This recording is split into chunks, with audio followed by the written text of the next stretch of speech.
যতক্ষণ পর্যন্ত চূড়ান্ত বিজয় অর্জিত না হবে, রাজপথে ছাত্র সমাজের সাথে আমরাও আছি।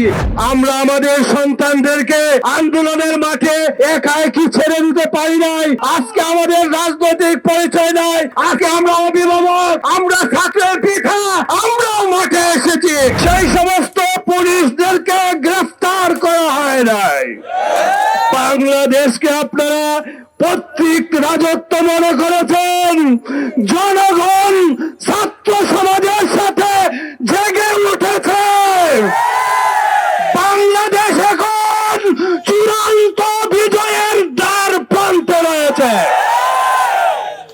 কিন্তু তারা মুক্ত হয়ে 32 ঘন্টা অনশনের মাধ্যমে তারা মুক্ত হয়ে এসেছে এবং আন্দোলনের রাজপথে রয়েছে। তারা গতকালকে দেখেছেন, তারা ঘোষণা দিয়েছে আজকের থেকে দেশ সে অসহায় অসহযোগ আন্দোলন চলবে।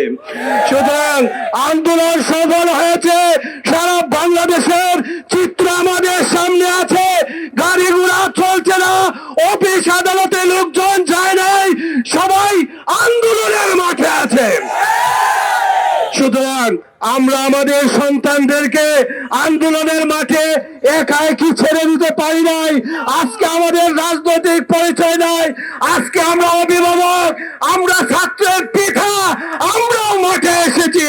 সুতরাং যতক্ষণ পর্যন্ত চূড়ান্ত বিজয় অর্জিত না হবে, রাজপথে ছাত্র সমাজের সাথে আমরাও আছি, আমরাও থাকবো ইনশাআল্লাহ।